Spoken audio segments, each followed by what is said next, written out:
everyone. Another day at work. 14th of August 2023. There's a bit of clouds up there, but when the sun comes up it's going to burn those clouds away. It's going to be a cracker of a day. Not too busy a day today. I should be finishing a little earlier. And that's all good, because I get paid the same regardless of how many hours I work. Not on a salary, I'm just paid 12 hours a day, flat. And that's good, because if I work 6 hours, or even 5, I still get paid for 12. Sometimes I work an hour or two after that, but that's alright, little balances out. Okay, what should we start with today? How about a joke of the day? Okay, let's see. What's similar between a woman and an oven, cooking oven? And I know people are going to say, well, they can both have a bun in the oven. And that's correct, but that's not the right answer. So, give a little bit. What's similar between a woman and an oven? And I hope I don't offend anyone. Give up. You got to preheat them both before you shove the meat in. I've told a few women that one, and they all go, hell yeah. Preheating is essential. Okay, so what other subject? We'll get a joke of the day tomorrow as well. What subject should we talk about? Yeah. I just heard on the radio there's a new movie coming out. What do they call it? Jewel. It's about an alien who crashes, and this guy finds him, and he's having to deal with government agencies tracking him down, trying to find him, hide him. It's the first I've heard of the movie. It's called Jewel. I have to check it out. I like anything to do with aliens. I don't know if you believe in aliens, but I do. I look at it this way. I believe in God, but I don't believe in the Bible. I tell that to a lot of Christians and they go, oh, how does that work? Well, I said, because the Bible was written by men, and men make mistakes. Now, there's a whole grapevine problem when you're telling a story about all of the stories in the Bible. I mean, one guy tells another, and then that guy tells another, and 10 guys down the track, what that guy is saying bears no relation to what the first guy saw happen. It's just the process of the grapevine. People put their own embellishments and they change the story with every retelling until it's finally written down and put in the Bible. That's how I see the Bible. Now, don't get me wrong, I believe in the spirit of the Bible and the way we should all conduct ourselves, because that message is correct. But the stories in the Bible, not so much. There's a sliver of truth in every one of them, but did it exactly happen the way it says in the Bible? I don't think so, because of the whole grapevine retelling problem. The Christians, they get all bent out of shape a little bit. How can you believe in God but not the Bible? That's the reason. But aliens. See, I see God as a gardener. And the cosmos, the universe, is his garden.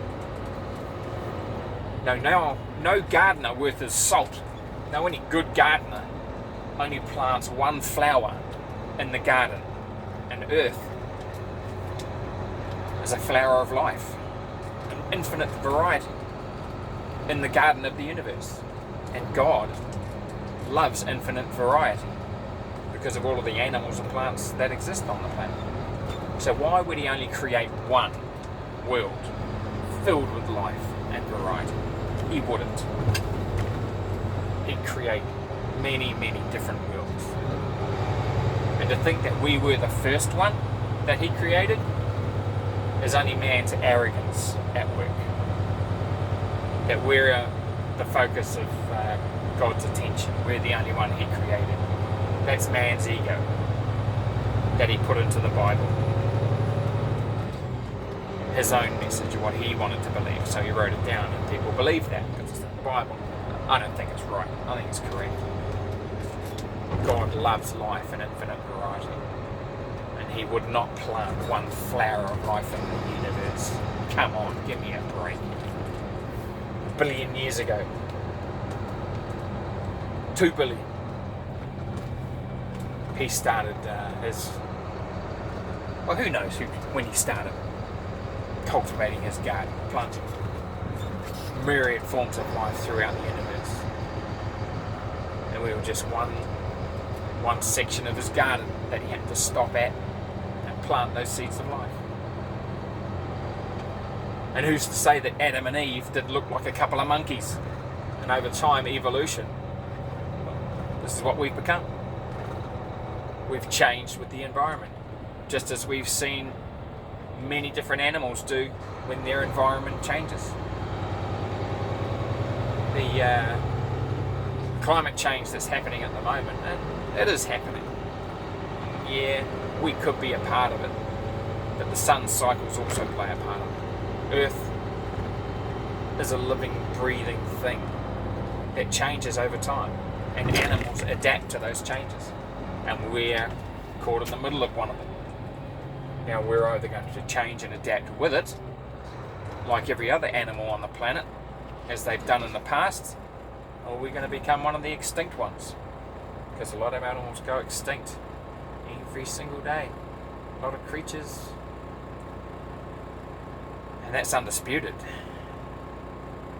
So if we happen to be one of them, they go extinct, well, so be it. We've had our chance, we've had our turn.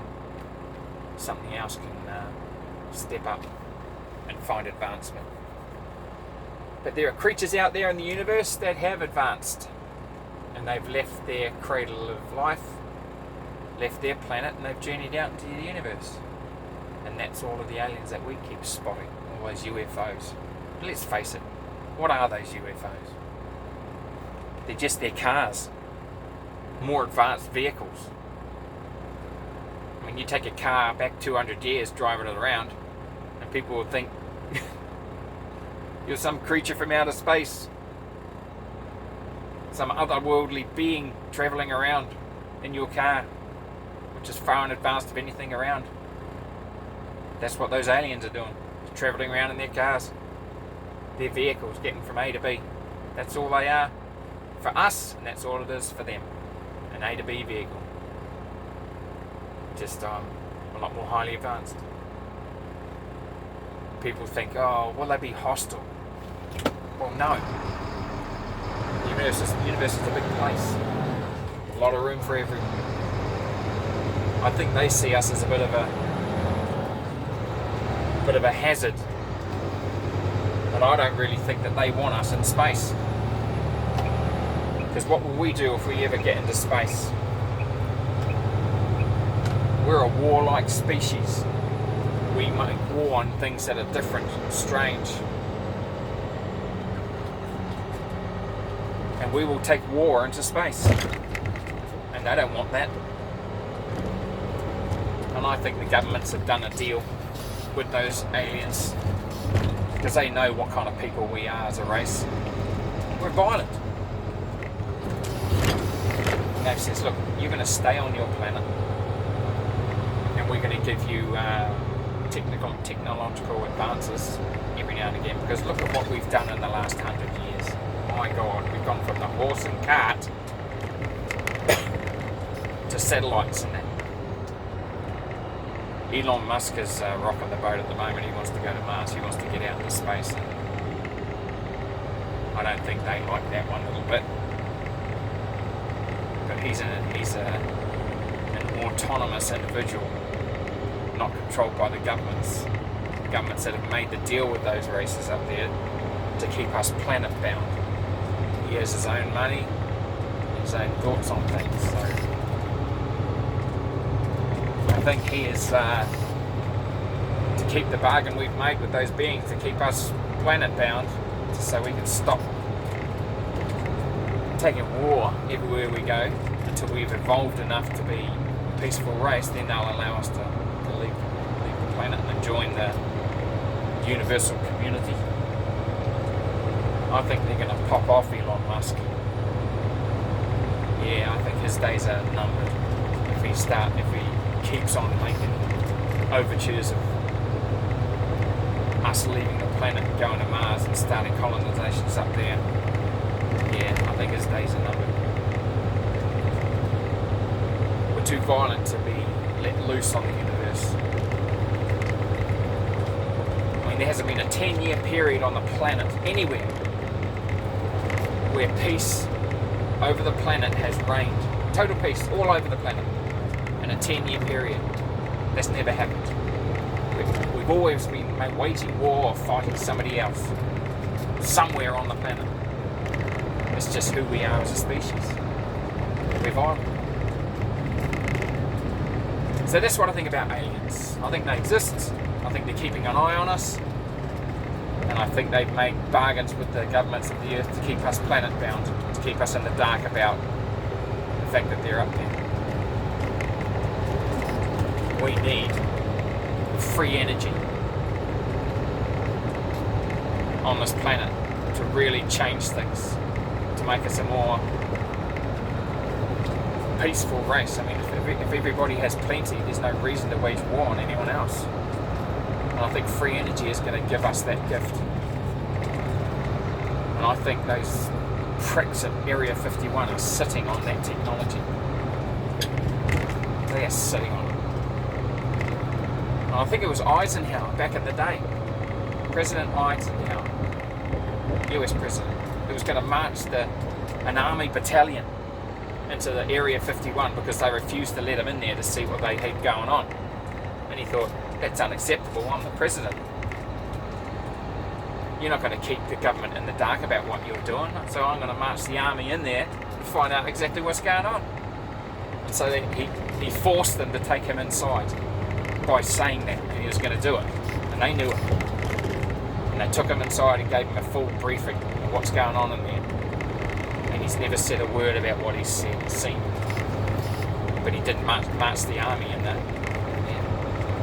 So they enlightened him, told him the importance of keeping whatever they've got in there a secret from the world, because we weren't ready for that kind of technology, because we would have used it to wage war on each other, and we probably wouldn't be here right now if that technology had gotten out. But I think they need to release that technology of free energy. It's going to change the world for the better. And if all of those climate activists are listening, if you want to save the planet from climate change, get us stopping everyone from using oil for our energy and coal and all of that, the secret of free energy, infinite energy, I think, is in Area 51. Now, if you want to release that energy for the world so we can stop using fossil fuels, get your ass to Area 51 and storm the place. You get hundreds of thousands of people turning up there, marching through their gate to find out exactly what's going on in there and release that technology. I'm calling for all of you activists, those climate activists, to go and do that. They're not going to mow you all down with machine guns. Get that technology released to the planet and save everyone. Save the environment. Yeah, a few of you might die. But are you willing to die to save the planet? To save all of your future generations? I would be. I put myself in the firing line. I'm the type of guy who was like one of those other guys in World War II that leapt out of the trenches to run at machine guns firing at you. The snowflakes of today, and there are a lot of them, would never do that. all of those entitled young people, full of righteous indignation of the way we're running the planet, would never storm the enemy trenches, would never run at machine guns. Bunch of snowflakes. What do I call them? Computer warriors. You're only brave behind their screen. It doesn't take bravery to glue yourself to shit and protest. Get your ass to Area 51 and storm the gates. Release that technology for the Earth and save the Earth by releasing that free energy technology they're sitting on.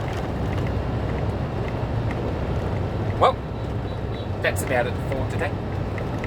I've said my piece. You've had the joke of the day. I don't have much on my truck today for delivery, so I should be finishing early, and that's all good. Back home to the wife and her loving attention all the sooner. Have a good day, guys. See ya.